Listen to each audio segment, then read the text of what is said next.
उत्तर प्रदेश विधानसभा चुनाव के नतीजे आने के बाद भारतीय जनता पार्टी इसकी समीक्षा कर रही है और भारतीय जनता पार्टी ने जो रिपोर्ट बनाई है उसमें कई चौंकाने वाले तथ्य आए हैं। दरअसल गोरखपुर क्षेत्र के 2 सांसदों समेत 125 नेताओं पर भीतरघात के आरोप लगे हैं। इनमें क्षेत्रीय पदाधिकारी भी शामिल हैं। इसकी शिकायत पार्टी की प्रदेश और क्षेत्रीय इकाई को की गई है। अब सांसदों की भूमिका की जांच कराई जा रही है। अगर भीतरघात के आरोप सही मिले तो सांसदों की मुश्किल बढ़नी तय है। बताया जा रहा है कि इन सांसदों का लोकसभा टिकट काटा जा सकता है। लोकसभा चुनाव 2024 में होने हैं। विधानसभा चुनाव में जिन सीटों पर हार हुई है भाजपा उसकी समीक्षा कर रही है। हारे प्रत्याशियों से भी रिपोर्ट मांगी गई है। अब तक जो रिपोर्ट आई है उसके मुताबिक भीतरघात ने बड़ा नुकसान पहुंचाया है। 125 ऐसे नेताओं के नाम सामने आ रहे हैं जो पार्टी प्रत्याशियों को हराने में आगे रहे हैं। बस्ती और सिद्धार्थनगर के हारे प्रत्याशियों ने कुछ बड़े नेताओं पर चुनाव हरवाने के आरोप लगाए हैं।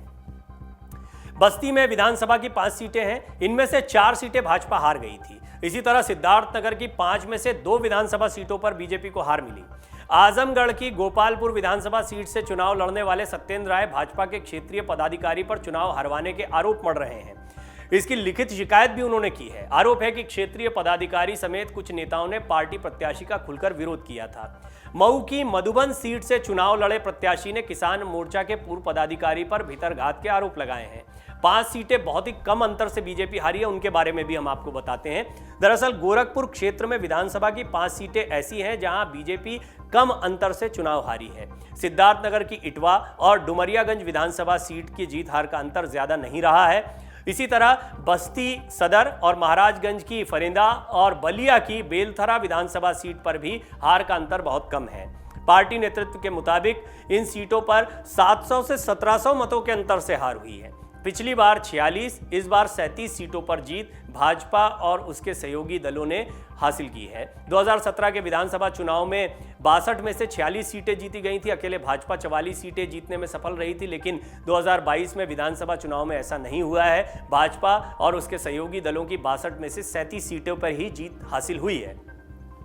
भाजपा क्षेत्रीय प्रभारी अनूप गुप्ता ने कहा कि जिन सीटों पर हार हुई है उसकी समीक्षा कराई जा रही है। हारे प्रत्याशी भी रिपोर्ट बनाकर दे रहे हैं। पूरा मामला पार्टी की क्षेत्रीय, प्रदेश व राष्ट्रीय इकाई के संज्ञान में है। जो रिपोर्ट आई है उसकी अलग से छानबीन कराई जा रही है। जल्द ही इस पर उचित फैसला लिया जाएगा। ये खबर इसलिए महत्वपूर्ण है क्योंकि अभी हम गोरखपुर और आसपास की सीटों की बात कर रहे हैं, लेकिन इस समीक्षा में कई बातें सामने आ रही हैं। सबसे महत्वपूर्ण बात यह है कि बीजेपी चुनाव जीतने के बाद भी शांत नहीं बैठी है। वो इस बात की समीक्षा कर रही है कि 300 के आंकड़े के बारे में जो वो सोच रहे थे वो आंकड़ा क्यों उनसे छूट गया है, क्यों उससे पीछे रह गए हैं।